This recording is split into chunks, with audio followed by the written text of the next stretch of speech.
Hello दोस्तों। तो काफ़ी गर्मा गर्म मुद्दे पर आज हम लोग बात करने वाले हैं और वो मुद्दा है reserve candidate versus general seat को लेकर। अभी रिसेंटली में हुआ क्या है कि 9 सितंबर को सुप्रीम कोर्ट ने अपनी एक जजमेंट दी है रिजर्वेशन वाले कैंडिडेट्स को लेके और जनरल सीट वाले को लेके। हुआ क्या है कि एक केस हुआ था। अगर मैं आपको बताऊं, देखो, चीज ये है, ये रिजल्ट आया था एसएससी जीडी का। ओके। तो भाई एसएससी जीडी का जब रिजल्ट आया है तो उसमें एक बंदा है ओबीसी कैंडिडेट का। ठीक है। कोई लड़का है, ए, उसकी कास्ट है ओबीसी। ठीक है, वो ओबीसी से है। हुआ क्या है उसमें कि उसकी जो कट ऑफ, उसके जो मार्क्स है, वो जनरल कट ऑफ, जो जनरल कट ऑफ है उससे ज्यादा है। बट जो उसकी ओबीसी की कट ऑफ है उससे कम है।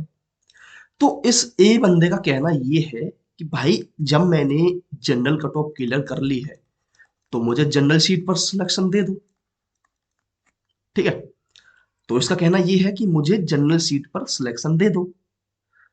अब यहां पर यूनियन ने क्या किया है, उसने केस किया। ठीक है, हाई कोर्ट के अंदर।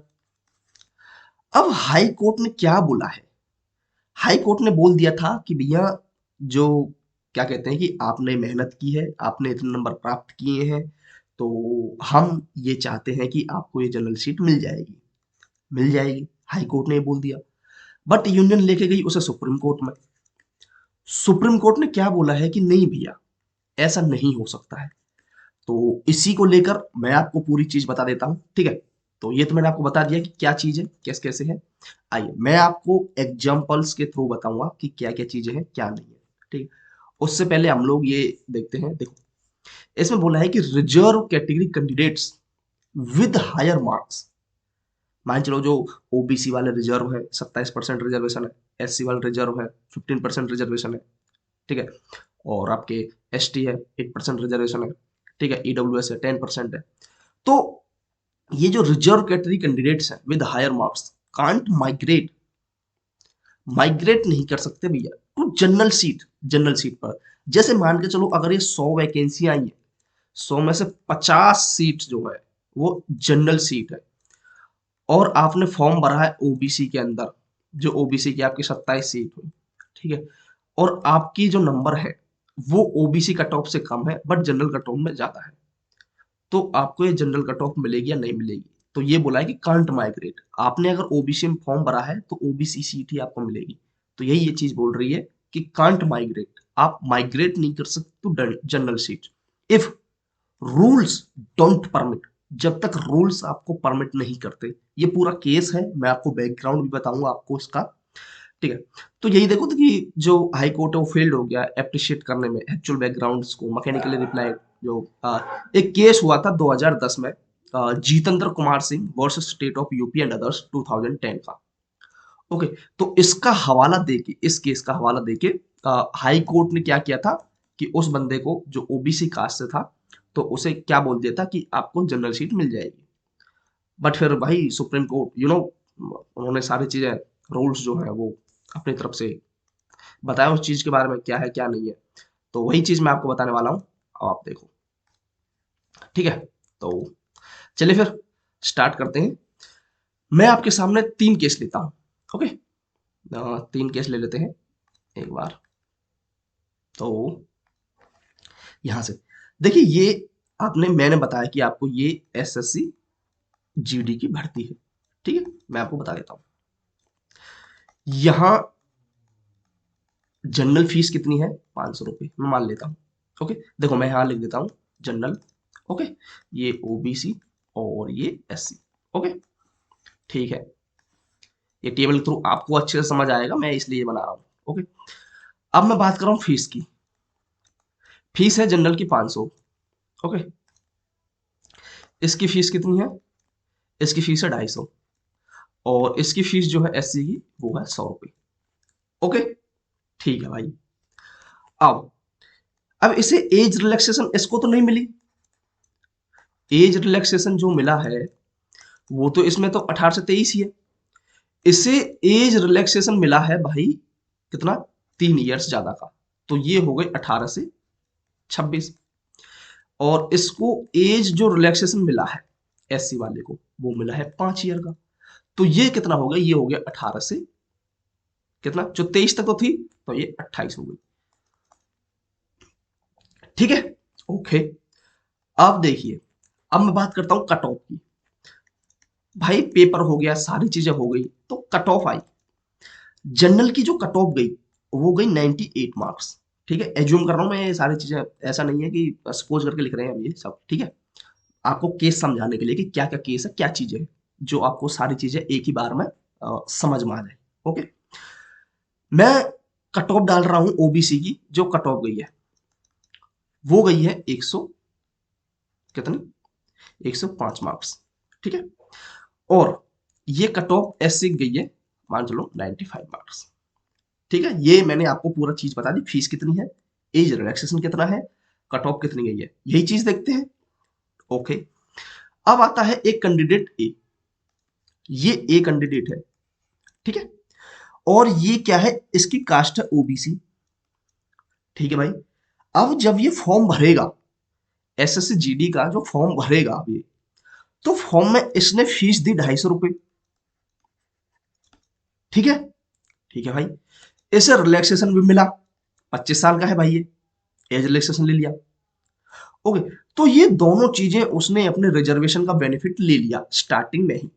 ओके, क्योंकि अगर ये रिजर्वेशन वाला नहीं होता, ये जनरल होता, तो इसकी तो एज 23 ही थी लास्ट, इसकी एज तो होगी 25, तो ये तो भर नहीं सकता था फॉर्म। ठीक है, तो इसने क्या किया, रिजर्वेशन ले लिया। अब आई रिजल्ट की बारी, तो भाई रिजल्ट आया, तो रिजल्ट में इस बंदे के, ए वाले के, इसके मार्क्स आए कितने, इसके मार्क्स थे भैया, इसके आए हैं 100 मार्क्स। 100 मार्क्स इसके आए। अब 100 मार्क्स जब इसके आए, तो एसएससी ने जब अपना रिजल्ट निकाला, तो उस रिजल्ट में इस बंदे का सिलेक्शन नहीं था, तो जो सिलेक्शन है इसका वो नहीं हुआ। ये गया कोर्ट केस में, हाई कोर्ट में। तो हाई कोर्ट ने क्या बोला, इसने बोला हाई कोर्ट के अंदर जाके कि सर, मैं ओबीसी कैटेगरी से बिलोंग करता हूं, मेरे 100 मार्क्स आए हैं, जबकि जो जनरल की कट ऑफ है वो 98 मार्क्स गई है, तो मैं तो अपने हिसाब से जनरल की कट ऑफ से ऊपर नंबर आ गए मेरे, भले ही 2 नंबर फालतू आए, बट उससे तो ज्यादा है। क्योंकि जो लास्ट जो कैंडिडेट था जनरल का जो सिलेक्ट हुआ है, उसके 98 मार्क्स थे। ओके, और जो लास्ट कैंडिडेट सिलेक्ट हुआ है ओबीसी का, उसके 105 मार्क्स थे। तो जो लास्ट कैंडिडेट सिलेक्टेड है जनरल कैटेगरी का, उससे मेरे मार्क्स 2 नंबर ज्यादा है, 2 नंबर ज्यादा है। तो इस हिसाब से मुझे ओबीसी सीट ना देके मेरा सिलेक्शन जनरल सीट पर कराओ। इस ए कैंडिडेट का कहना ये था, ठीक है, कि इस पोस्ट पर, लाइक इस सीट पर, जनरल सीट पर मेरा सिलेक्शन कराओ। तो दिल्ली हाई कोर्ट ने क्या कहा, देखो ये कॉन्टेक्स्ट आपको समझ आ गया होगा कि मैंने आपको सारी चीज बताई है यहाँ पर कि क्या क्या चीज थी, मैं केस का पूरा बता रहा हूँ क्या क्या चीजें हैं। ओके, अब इस बंदे ने, कैंडिडेट ए ने अपनी सारी की सारी चीजें बता दी, क्या क्या सिचुएशन थी, क्या चीजें थी, नंबर आपके जनरल कट ऑफ से ज्यादा आ गए। तो हाई कोर्ट ने क्या कहा, हाई कोर्ट ने हवाला दिया Jitendra Kumar versus UP and others, UP and others case 2010 का।